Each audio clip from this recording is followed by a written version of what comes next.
জয় গুরু সবাইকে, তো আমার একটা নতুন ভিডিওতে সবাইকে অনেক অনেক ওয়েলকাম। তো আমাদের এই ফ্ল্যাটের পেছনে এক বাড়িতে মাতৃ সম্মেলন, আর সেই মাতৃ সম্মেলনে আমি তো রেডি হয়ে গেছি, যাচ্ছি।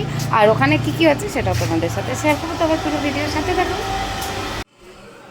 তো আমাদের মাতৃ সম্মেলন 5টা থেকে শুরু, আর অনেকটা ফ্ল্যাটের পেছনে চলে এসেছি, কিছুটা পাড়া দিয়ে মাতৃ সম্মেলন। যেহেতু আমাদের বাড়ির পাশেই, তো একটু পাড়া হয়ে যেতে হয়, তো ওই পাড়া হয়ে যাচ্ছিলাম, তার পাশেই আমাদের এই মাতৃ সম্মেলনটা। তো বাড়িতে চলে এসেছি, আর ঠাকুর সাজানোটা তোমাদের সাথে শেয়ার করলাম, কেমন হয়েছে অবশ্যই জানাবে।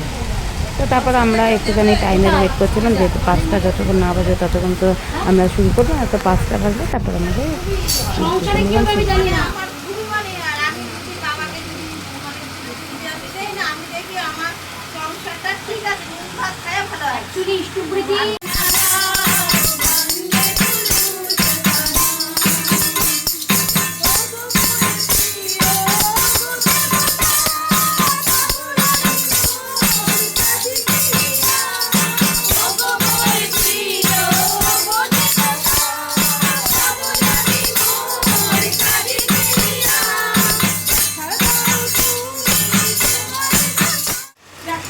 জগন্নাথ দর্শন করেছি কোলে চেপে।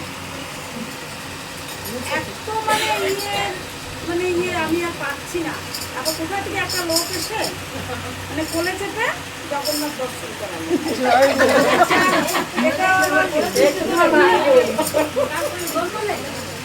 আমাদের এই ইয়েতে তোমার লোকে জানাশোনা লোক না। আমি নতুন, আমি কিছু চিনি না। এবার বলছি যে আচ্ছা দাঁড়া, ওদের তাকে ডাকলো, ডেকে ফোনে আসলো, ফোন করার পর জিজ্ঞাসা করলো যে একটা ঝড় উপরে আসছে, মনে হচ্ছে ঝড় একটু ব্যস্ত আছে কিনা। আর আমি তখন দেখেই যাচ্ছি ঠাকুরকে।